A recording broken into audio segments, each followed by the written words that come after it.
So, Whenever you're ready. great. Thank you. So good afternoon, everybody. Thank you for joining today. Today we have the pleasure of having Dr. Deborah Benader, who's actually a senior advisor to us at the CPS Core. She'll be presenting today.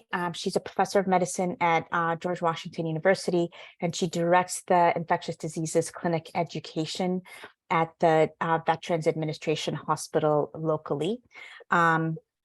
So she completed her undergrad at the University of Georgia in Athens and graduated from the Medical College of Georgia, trained in internal medicine at Vanderbilt University, and then her infectious diseases fellowship she completed at Washington Hospital Center and the VA. Her primary research interests are both in HIV and in tuberculosis. She focuses her HIV research on HIV-related HIV comorbidities, and also runs the tuberculosis trials consortium locally, and then also has a collaboration with Stellenbosch. So for us today, Dr. Benader will be presenting on STIs, frequency and potential for HIV transmission using data from the DC cohort. So Dr. Benader, thank you so much for joining us today. Yep, thanks very much. I'm happy to be here. I'm also particularly happy to get some input from this group on how we view the data and what the next steps are. So let's see. Okay. So this is a patient that I learned of last week. So a 52-year-old man with HIV infection, seen in urgent care for a sinus infection, and routine labs were ordered at that time. He was seen in the emergency department. He was found on his routine labs to have a positive treponemal antibody with an RPR titer of 1 to 128. CD4 cell count was 207 and 19%, and his viral load was 175,000. His HIV history, he was diagnosed in 2014, and at that time he'd had a negative HIV test in 2012. He had quite a reasonable CD4 cell count and viral load. And he began antiretroviral therapy in December of 2015. This was before the rapid antiretroviral therapy approach, and actually before the approach of treating everyone.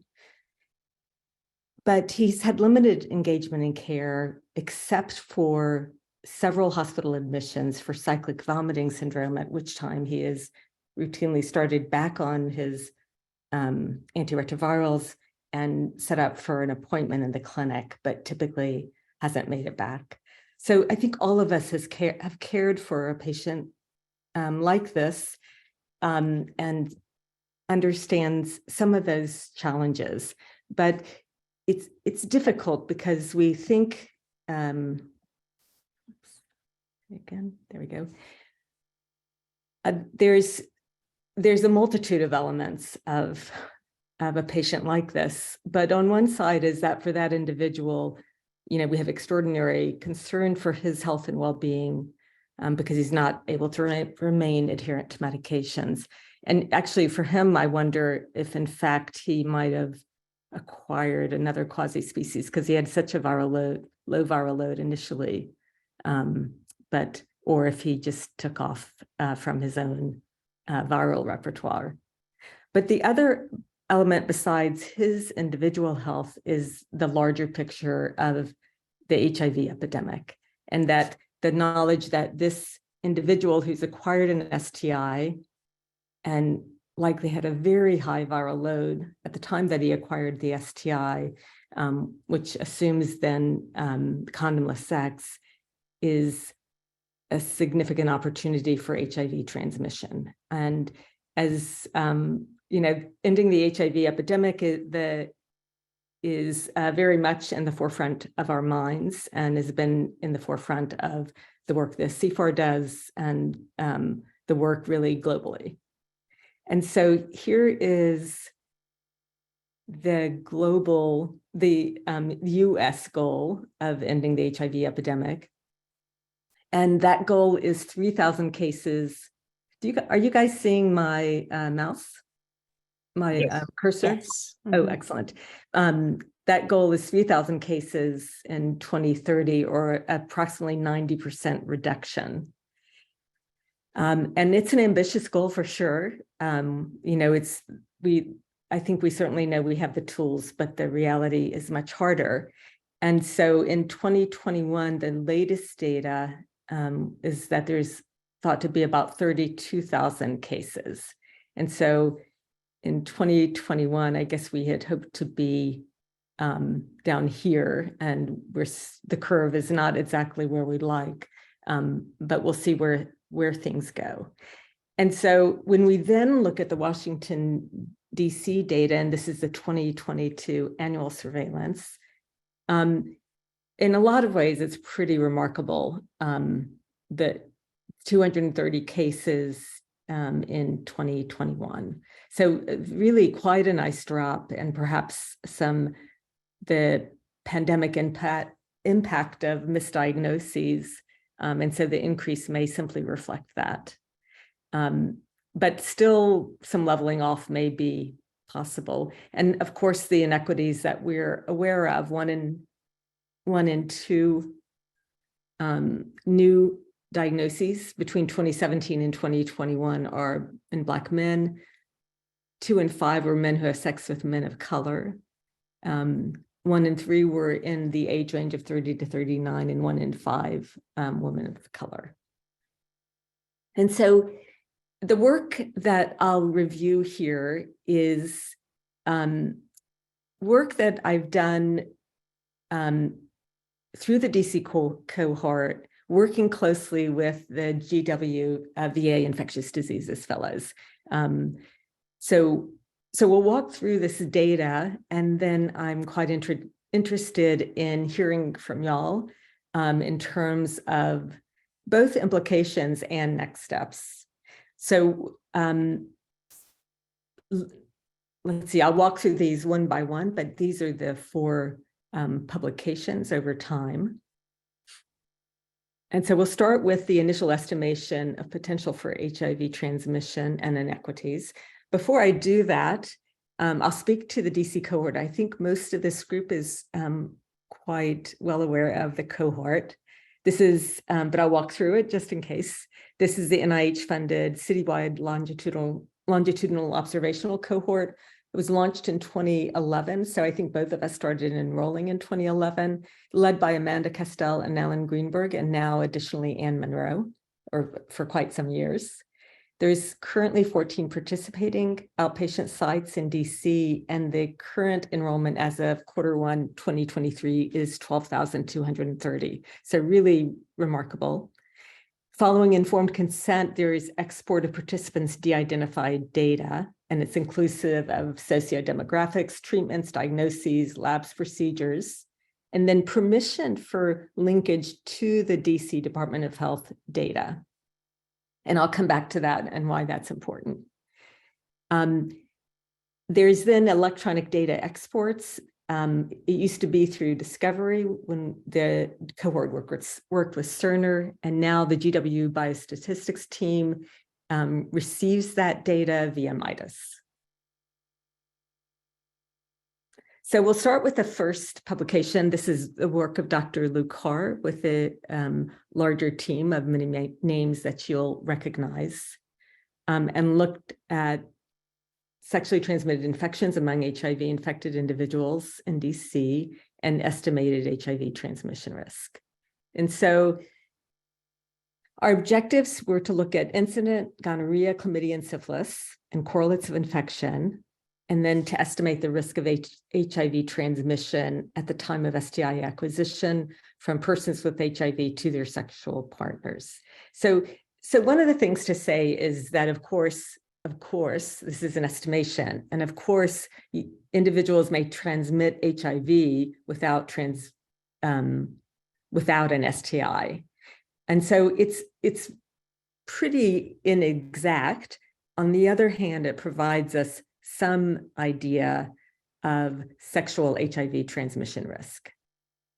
The methods are described, We did a Poisson regression to assess the covariates of risk for incident STIs, and then we also examined HIV viral loads at the time of STI diagnosis as a proxy for HIV transmission risk. And this was looking at HIV viral load data within a month of the STI diagnosis.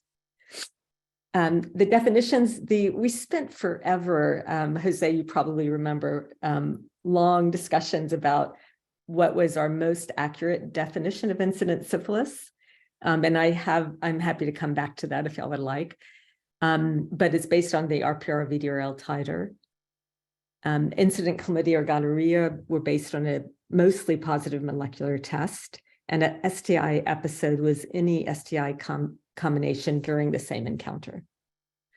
And so these are the results of the first analysis. There were 62 individuals enrolled at that time in the analysis. 6.7% of 452 had an STI over a median of 32.5 months. 19.3% had 2 STI episodes, and 11% had 3 or more STI episodes. And you can see on the right in the table the percentage with STIs is in the far right column. So overall 6.7%, but notably high among 18 to 34-year-olds, among non-Hispanic whites and Latinx, lower among non-Hispanic Blacks, and high among MSM, as we might anticipate.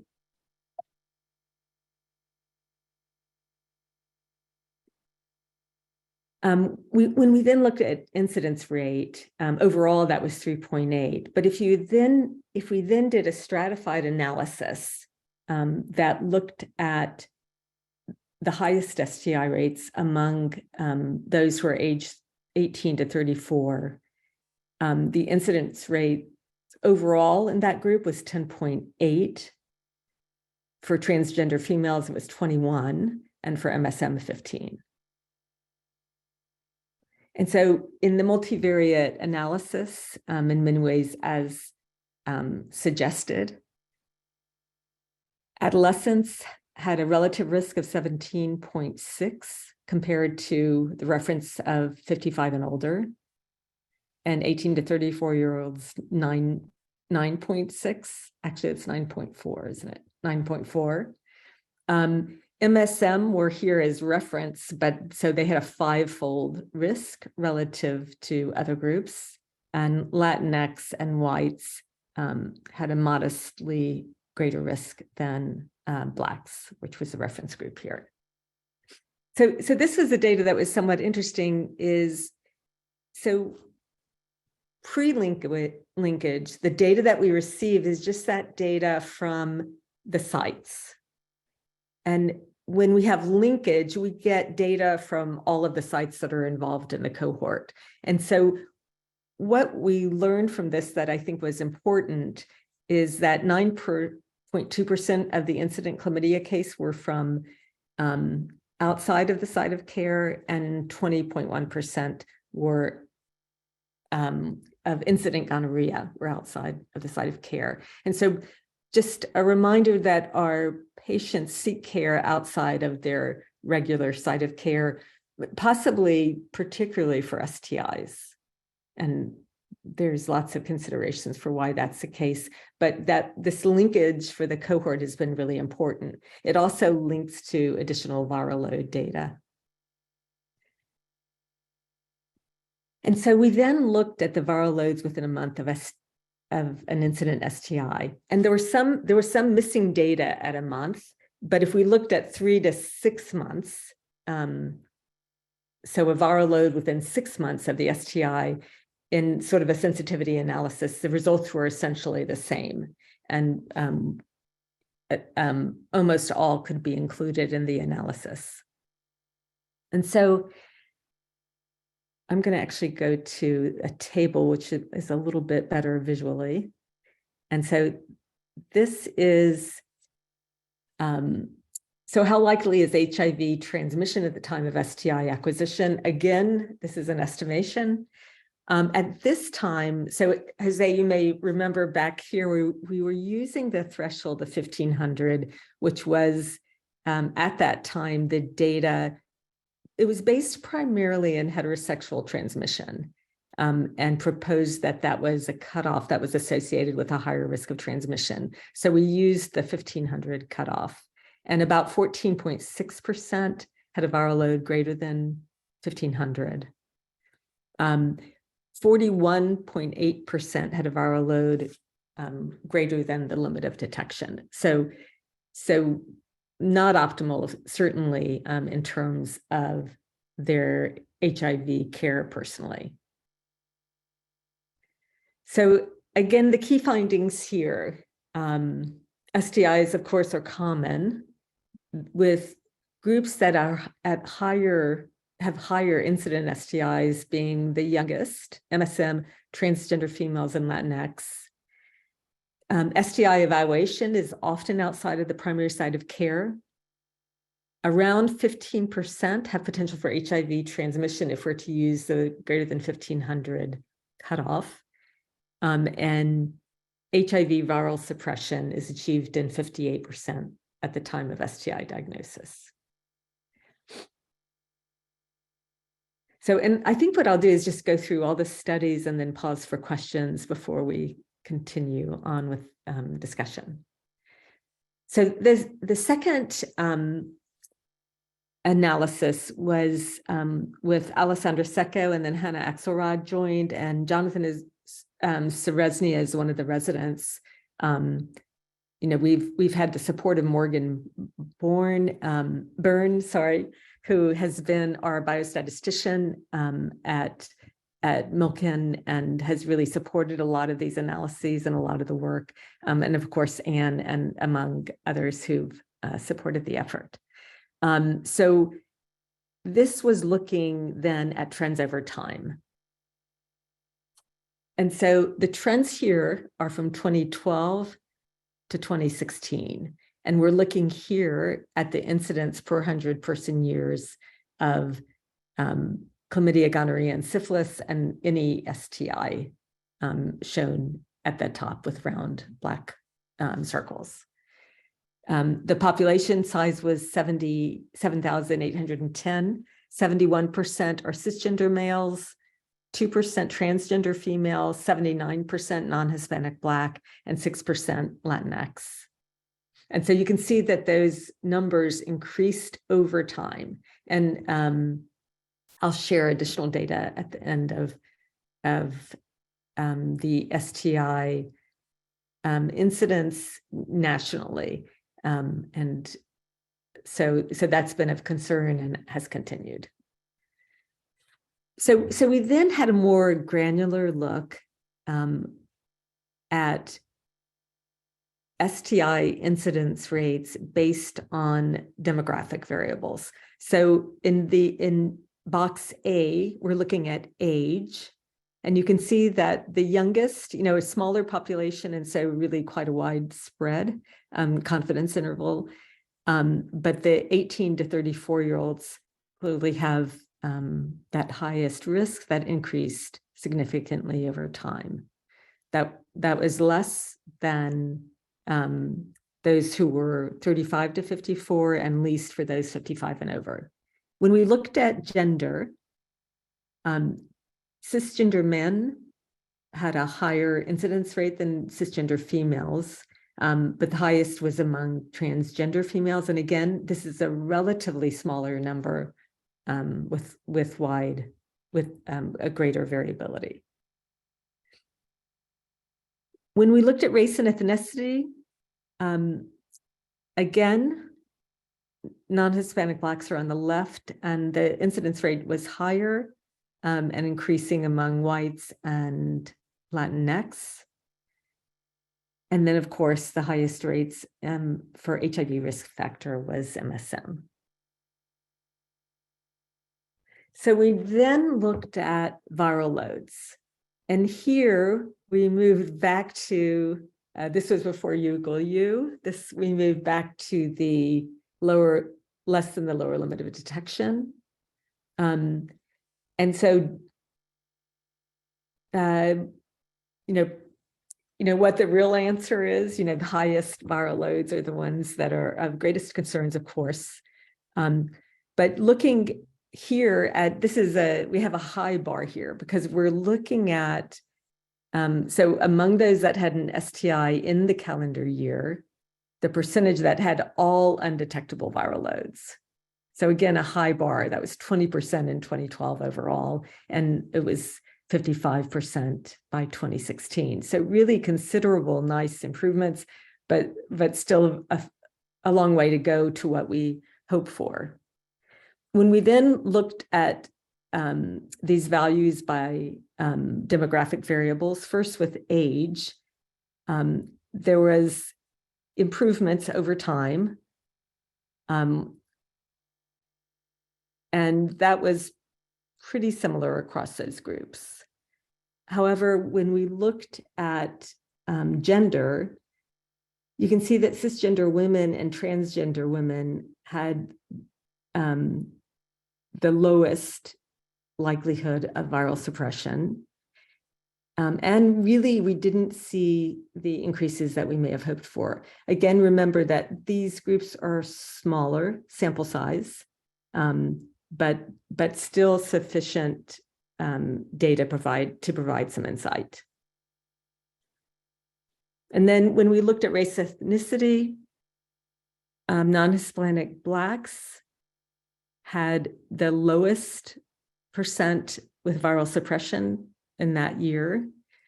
But the good news is that that improvement was steady, but really lagged behind non-Hispanic whites. And then Hispanics, there was less improvements were seen over time. In terms of risk factor, there was not. The difference here was that the references to HRH at that time was high-risk heterosexual, and we didn't see the improvements over time that we're seeing with MSM. So our key findings here is that, yes, there was an increase in STIs across almost all groups, and that reflected the national data. There was a lower rate of STIs among non-Hispanic or non-Latinx Blacks. And this was a consistent finding in all of our DC cohort analyses in DC, and not necessarily reflected of the data around the country. So the CDC data, that was not the case. However, consistently in the DC cohort, non-Hispanic Blacks have a lower rate of STIs. The STI incidence was highest, similar population, young, MSM, especially Latinx, and whites, moderately higher than Blacks, and transgender females. And the lowest percentage with undetectable viral loads were among the cisgender and transgender women and Blacks, although it was encouraging to see that improvement over time. Okay, so that brings us then to a quick third paper in AIDS and behavior. And this was done with Hannah Axelrod as she was finishing, actually just after she finished, continued that work. Jeanette Lundberg was an undergraduate who joined us, and Jonathan again joined us, one of the GW residents, and then our former fellows. And you can see the authors, our standard group contributed. And so this, I have just one slide. It was really a short report, but one of our questions was, is the occurrence of an STI a marker of risk behavior that might be associated with poor viral control? And what was really fascinating about this data, and why we thought it worthy of a separate report, is that in 2012, that was the case. So the gray line is no STI. The gray line here is one STI, and in black dots is the greater than one STI. And you can see that in 2012, there were a considerable difference between those with and without an STI. But that difference became attenuated over time. And really by 2016 and even 2015, we're not seeing that difference.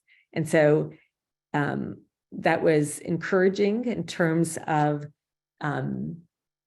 the activities, both in care of persons with HIV, sort of broader addressing of viral control at the time that individuals living with HIV present for an STI, that and really a lot of the DC public health efforts.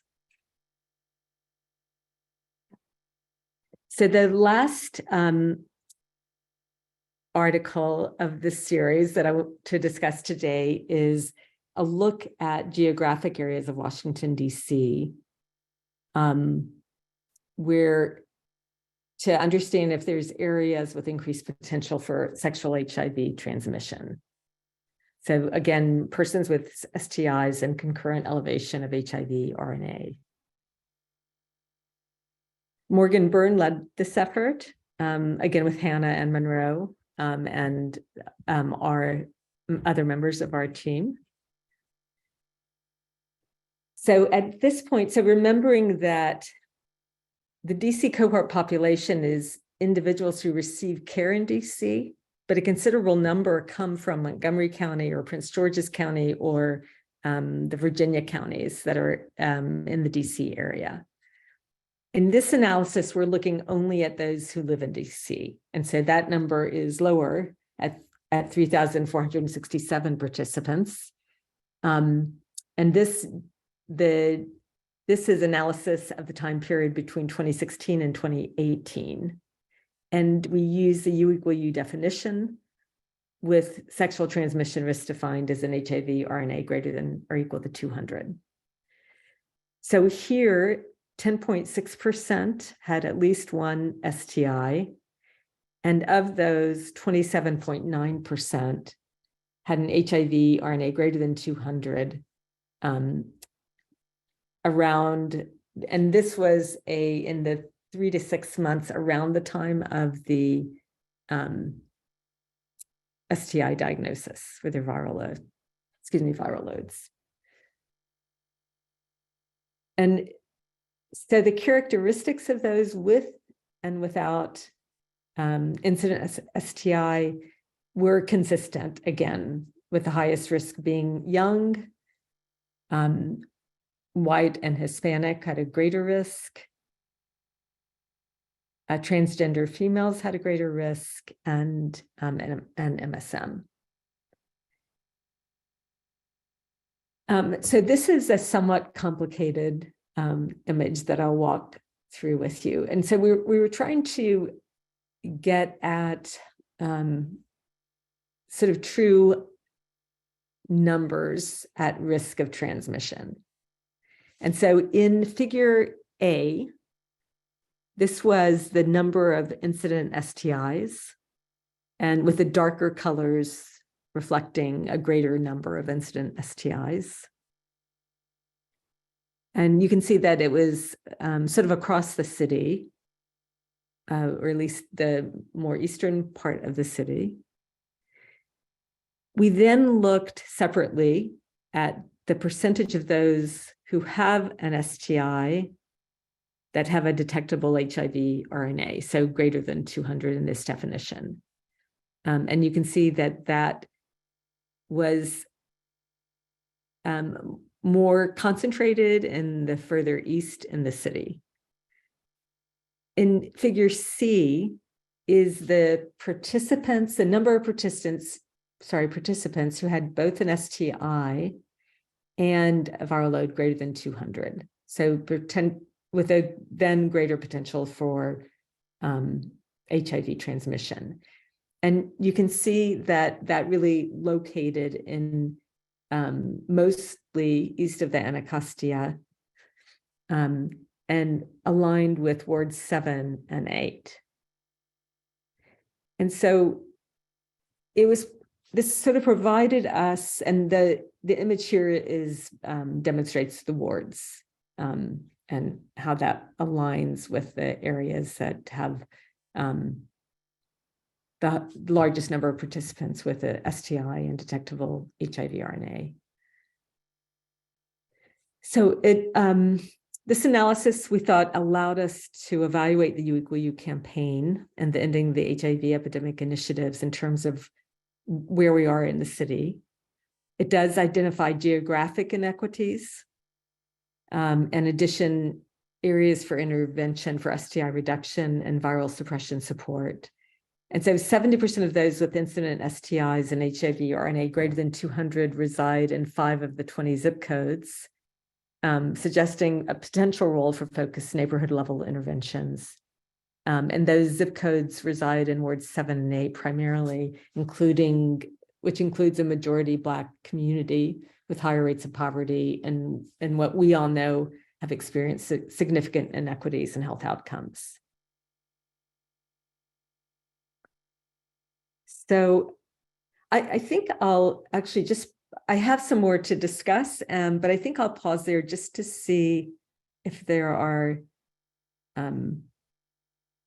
any questions in regard to the analyses themselves before I go on.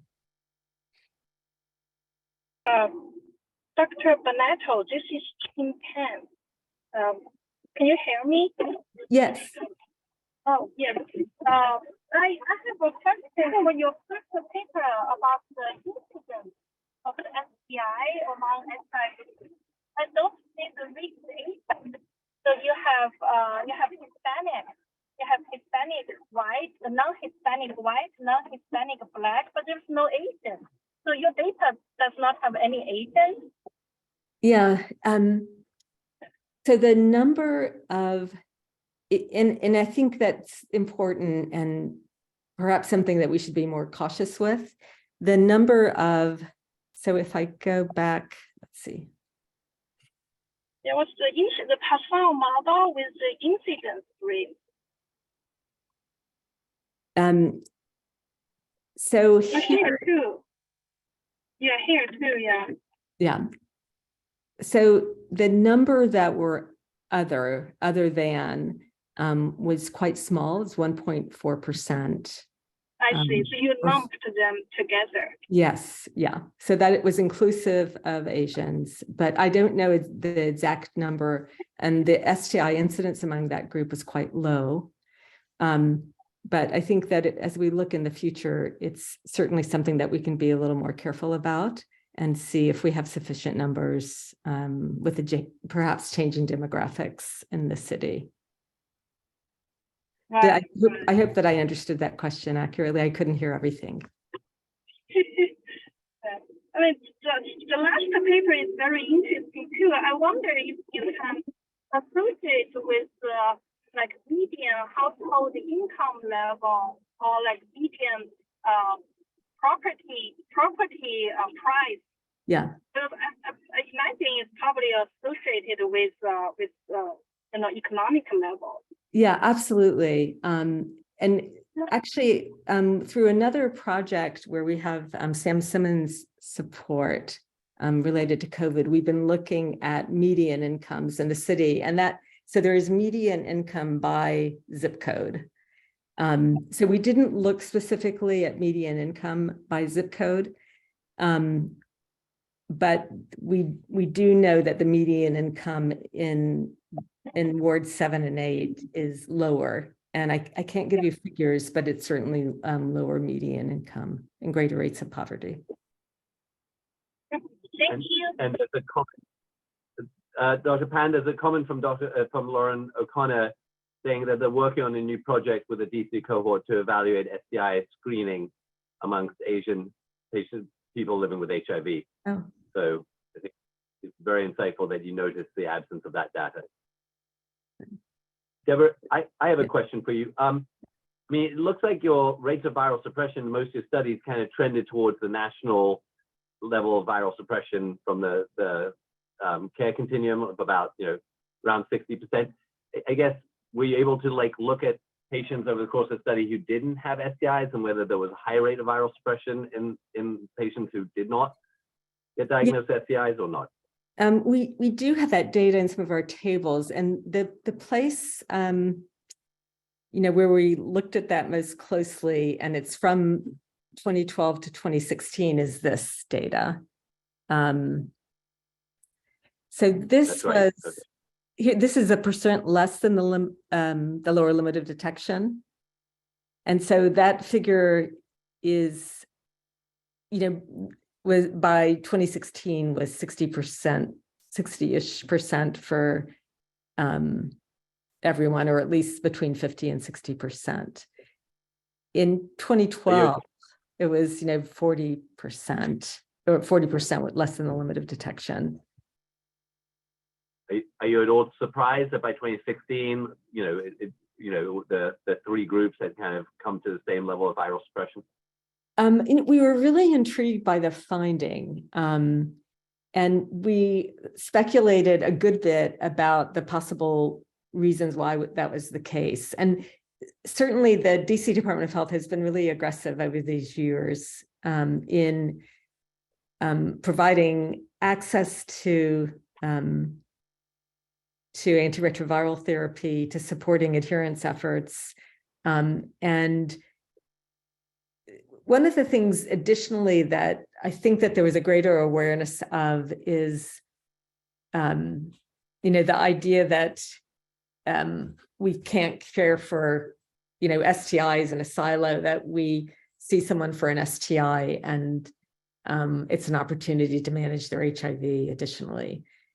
I don't know, do others have additional thoughts about what that difference was? Deborah, this is Sabi here. Can I ask a quick question? Yeah. I mean, clearly I'm not from an infectious disease world, but why was only 2 STIs chosen specifically, chlamydia and gonorrhea? Why not there's herpes and others that are there as well? Yeah, so chlamydia, gonorrhea, and syphilis, we're able to quantify.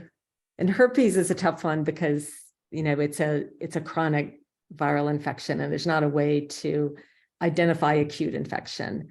Whereas for syphilis, we can make that estimate based on the titers, although that's somewhat inaccurate, but certainly for gonorrhea and chlamydia.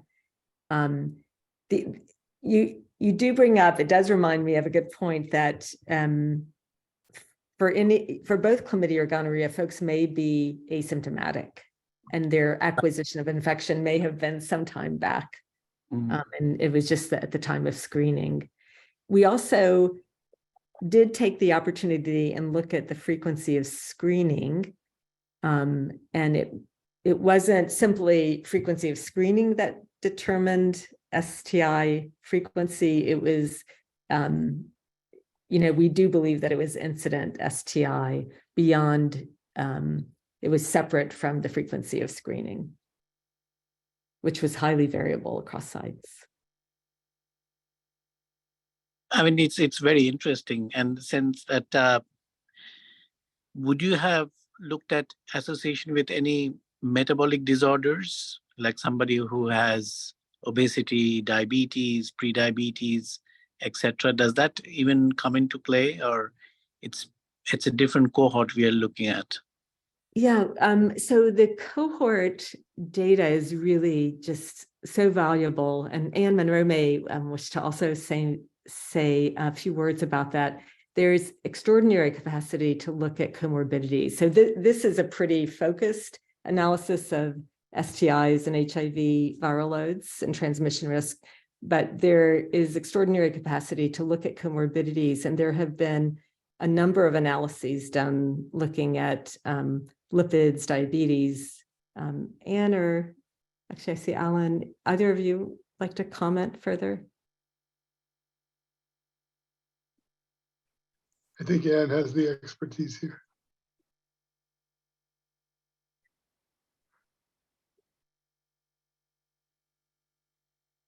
And just, Anne, you recently gave a summary talk about this.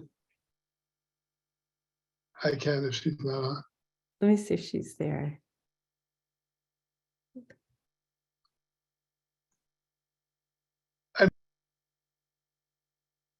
The short answer is yes. There's quite a number of publications showing the proportion of cohort participants with significant amount of comorbidities, including hypertension, hyperlipidemia, obesity, smoking, etc.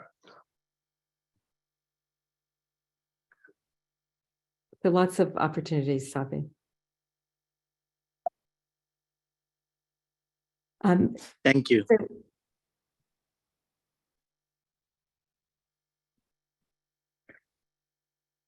So I'll go on, and I think we can have some further discussion. I'm quite interested in input. I think we're good on time. So this is sort of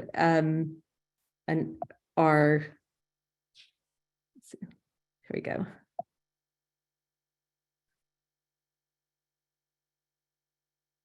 Okay. So I've walked through these, but just a review of the overall findings.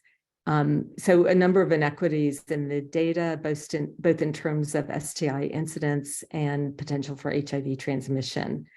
And we've walked through those. 12 to 34-year-olds, MSM, transgender females, and Latinx have the highest STI incidence. At least 15% with potential HIV transmission by the 1500 definition, and by the 200 HIV RNA greater than 200 definition, 27.9% with a high HIV viral loads and at risk for transmission. The lowest percentage with undetectable viral loads occurred among cisgender and transgender women and Blacks, and that has been described additionally in other cohorts. And though improved over time, there's very much a long way to go here. We looked again at the 2012 to 2016 data, that initially the poorest viral control occurred among those with STIs relative to those who did not have STIs, and we believed it to be somehow perhaps behavioral. But I think with the additional more aggressive interventions, the difference became more attenuated over time, and there was not a difference by 2015 to 2016. Additionally, we found the geographic inequities associated with higher incident STIs associated with an HIV RNA greater than 200, residing in wards 7 and 8, where there are higher rates of poverty and inequities in health outcomes. And so I think that this is how I sum this up. Our analysis highlights the complexity of the path toward reduced STIs, achievement of durable HIV suppression, a reduction in new HIV infections, and ultimately ending the HIV epidemic. So certainly a complex path, but considerable progress. And so there's a lot of questions that this raises that I think take sort of more of a public health approach. And there have been similar types of analyses by the DC Department of Health, and they look quite carefully at these questions. How do we best support persons with HIV infection? How do we best connect? And where does that connection occur? How do we assure that every encounter with healthcare is an opportunity toward viral suppression, that we're caring for whatever they've come for, but also have a look at their HIV care at that time?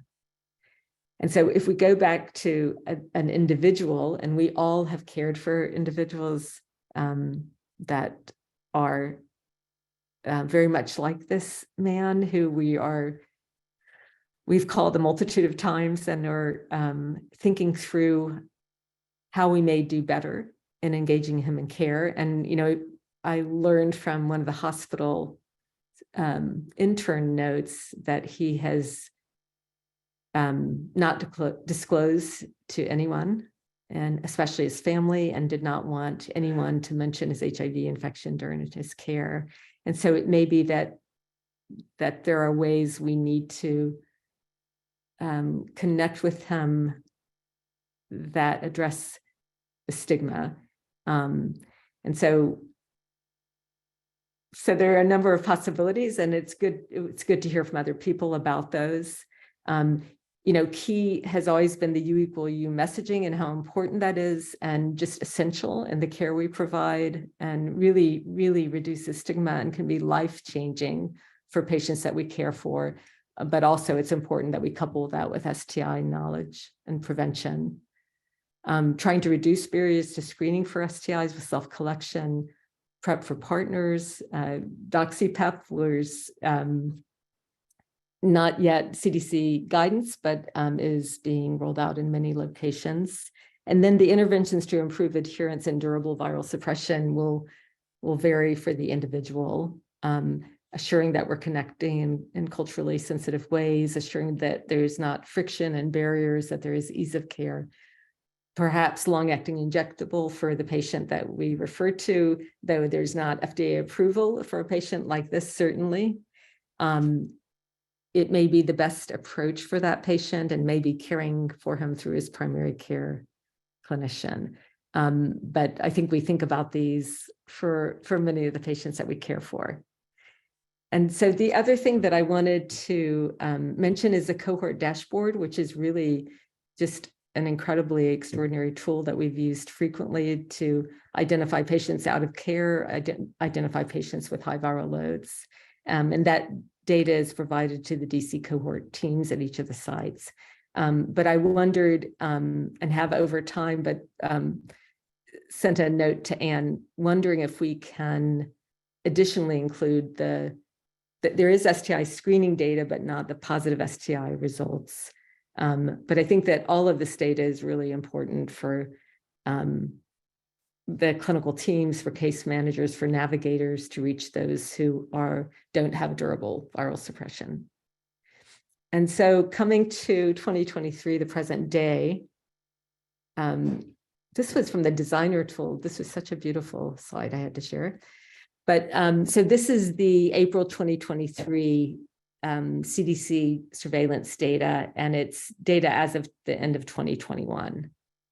And so if the data that we have is up to 2018, but you can see that those numbers have increased for chlamydia. And this drop off during the pandemic is thought to reflect decreased screening. Whereas for gonorrhea, those rates here, we're in 2011, 2012 have continued to increase. And for syphilis, those numbers have also increased. And this is the most recent care cascade. And as you were saying, Mark, viral suppression is is estimated in 57% of those with viral suppression. And this is based on, the definitions of viral suppression varied in our analyses. And here it's the viral load based on the most recent test. So in some ways, seeing durable viral suppression over the course of the year at that level is in some ways encouraging, and in other ways disappointing, of course, because our goals are certainly much higher. And so Rachel Lee is one of the first-year fellows finishing her first year and has been really interested in monkeypox and is interested in looking at DC cohort data, particularly monkeypox and co-occurring STI risk and HIV transmission risk. So a broader view that is current, a look at the progress and impact of the pandemic, and then the question of, are we addressing the inequities for racial and ethnic minorities, MSM and transgender women? So those are some of the questions, but I would be happy to hear from you all in terms of, is there value to that analysis, and what might we additionally consider in a concept in development? So I'd also want to acknowledge the many people who worked on these analyses from the DC cohort team, the participants certainly, the investigators and study teams, Amanda, Allen, and Morgan, the biostats team, previously Cerner. And then through our fellowship, it's been a pleasure to work with our ID fellows who have been really extraordinary and a joy to work with, and colleagues in our sections at the VA and at GW, our psychologist and DC Hosta. So I'll stop there, and I think I'll stop sharing, and I can reshare if someone has questions, and I should look back. Dr. Benita, I have a question for you, because I think you clearly demonstrate what the problem is, and Okay, that's very I found this clear. on the web for Oh. is there a value in that analysis? And what might we additionally consider in a concept and development? So I also Wow. want to acknowledge that the many people who work. I'm sorry.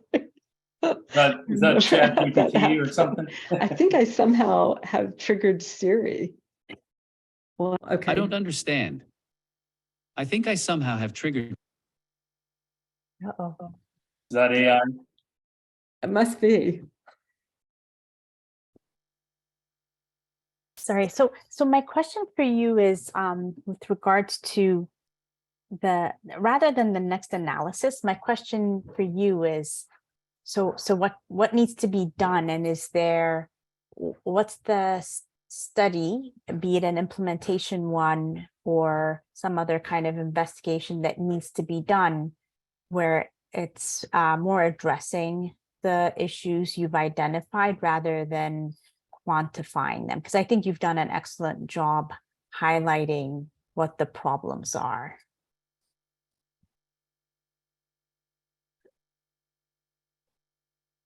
So, yeah. In the perfect world, each person who struggles would have their own personal case manager, who could visit patients, and that's certainly not feasible. But in some ways, I think there are a number of interventions that may be meaningful. And then how do you study those? And so I don't know that I have the answers. There has been proposals about interventions through places of worship,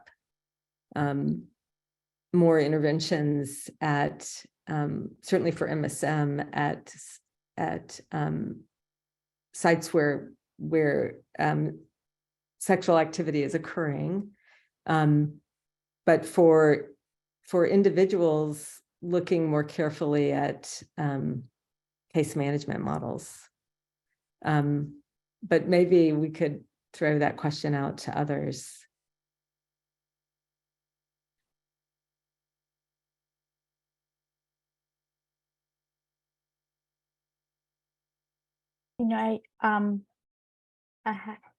Someone recently asked me about Doxy PEP now, as opposed to waiting for guidelines to actually provide, guidelines. And I was actually very surprised to see that CDC has already points to the UCSF studies and says, these are things for you to consider as you do shared decision making, because not only may providers want to actually give Doxy PEP, but patients may ask for Doxy PEP. And given that we're about to embark on Pride Month, this might be a really important and timely discussion to highlight some of the potentials with Doxy PEP, obviously with whatever limitations in what we know. But I do think it's time to do things and act on the information we have, because we have a lot of data that shows where we have limits with the services we've provided to date. And so some of the things for me that immediately jump into my mind, gonorrhea is pretty symptomatic in men, except in the oropharyngeal area. So are we doing enough, extragenital testing? Are we doing partner packs like we maybe could, but we're not very aggressive about doing so. The doxypep, I think, is a great potential. And then having options for non-facility based testing. But all of these are, it's such an, they're just such a nice combination of things that we could put forth in an implementation science framework. I just wonder if, you know, if you could lead us in such an effort, because I think a lot of people would help with, you know, doing or, you know, being the providers who are implementing, but to measure things, I think would be really very helpful. And you have all the preliminary data to support a really strong application, I think, for a grant.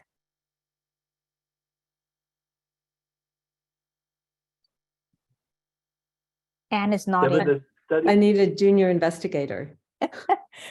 We have to find one. I think it would be such a good opportunity. Any junior investigators interested? I think it would be like, we have all the tools we need to do this. It's the same as ending the HIV epidemic, right? We have everything. I mean, we could do this if there were enough will, money, services. Yeah, I mean, I think the partner packs, the doxy, it's sad because it's doable also, you know? So I don't want to be like a Nelly, but I would love to do this too. I'd love to do everything. Like, it all sounds great. Let's end it all. But I agree, Stephanie, like the around Pride, when, you know, again, people are worried that MPOX is going to surge again, all these STIs, potential for HIV transmission. I mean, I think it's yeah. I don't have the answers, but I know that there's a kind of a perfect storm. Do we have anyone from the health department on the call? I don't think so, but that's the question I was going to ask Subway is what's the health? They've obviously had their hands full with COVID and they've had their hands full with MPOX. And I don't know what their current programs are. We could ask Clover. It would be great to get her to comment on this about, because you laid out half a dozen interventions like that, and how the health department is coordinating this, I don't know. But we can ask Clover soon we can let her know this came up on the call and ask her to give us a summary on our EC call next week. Yeah, one of the things I know they're, sorry. I just wanted to have a quick comment about when speaking of DC Health, there is an ongoing effort to provide funding and for case management / social work positions for sites that do not have the resources to have those, particularly with the goal of identifying individuals who are not neurologically suppressed or not actively engaged in care. And I can speak for our side at GW that we are involved into working with them. And I know that other sites are interested as well. So I just wanted to bring that up because somebody, I think Dr. Venator had mentioned a role of case management and sort of social supporting services and identifying how to connect people to mental health and housing. We know that this is well beyond medical care.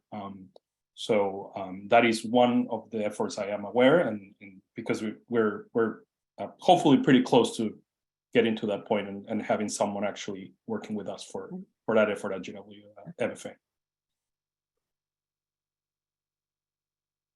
Yeah, thanks, Jose. They've been pretty aggressive in being in touch with sites. We couldn't use it because you have to export some data, and our privacy folks were unhappy. But I think it's really valuable, and that's sort of part of, you know, one of the many things that they're doing.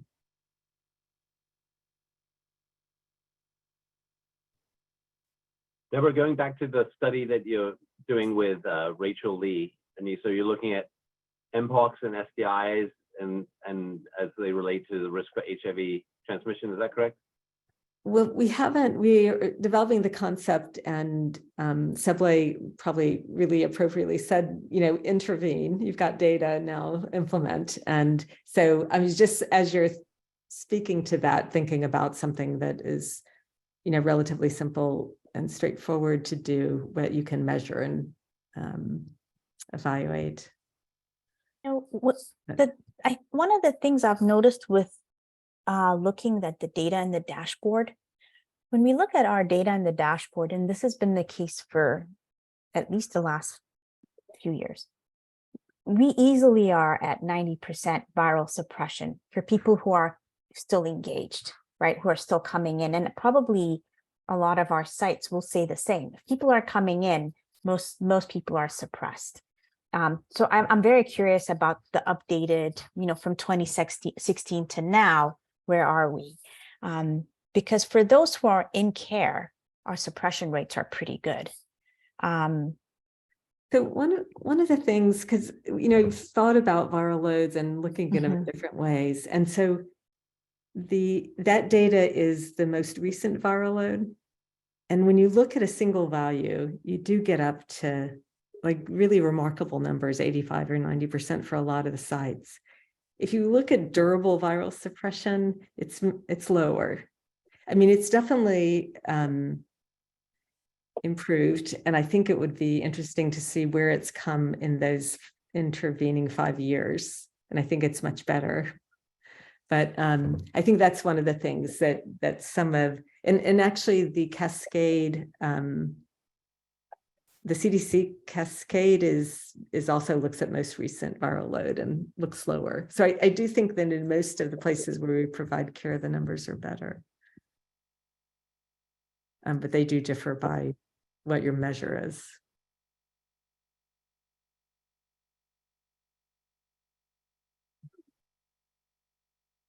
So any last questions? We've gone a few minutes over, but really an amazing topic, and I think you highlight both the great utility of the cohort data, which I think is really highlighted with the series of papers that you presented, and how important this longitudinal look is to see where we are, what progress we've made. So you've showed us progress, and you've showed us where things have evolved and changed even under a lot of our care.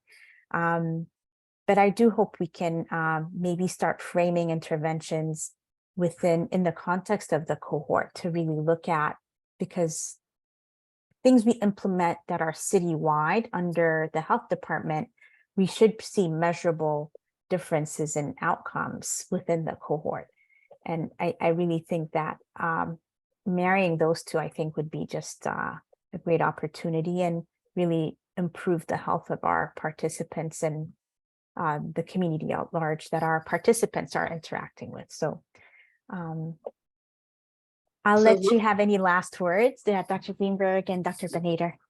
Just you giving us a call to action, Deborah and Sibley, and we'll find out from Clover what's going on. I don't know if she'll want to give us a summary at the EC meeting, or whether or not perhaps she'll suggest one of the people from HOSTA to give a talk, maybe in this forum in a couple of weeks. But I think we've heard the message loud and clear. We'll find out. We used to have Rupali in the health department, but we're no longer in that position, so we don't have the direct day-to-day information that we used to. But we'll have someone from HOSTA follow up either with the executive committee or with this group, and tell us what's going on and tell us how, try to help formulate an idea of action.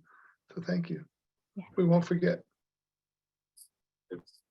I also just say a special thank you to Dr. Benader for all of her dedication to the cohort, and also to her trainees, because she definitely follows the big tent model, where she tries to pull everybody in and get everybody involved and mentors so many people. So I'd like to say thank you to her for this work and for her work with all levels of trainees. Thanks. It's a village, of course. It is, but it's a pleasure. Okay, so the implementation project, I know Subley's going to hold us to this, and so we have to figure it out. And I'll see you in clinic next week. Okay, we'll do a big implementation study. That sounds like fun. All right. Well, thank you very much, everyone, and thank you for staying late. Thank you, Dr. Benader. Okay, have a good Thank you evening. so much, everyone. Deborah. Thank you all. Thank you. Thanks. Thank Bye-bye. you. Bye.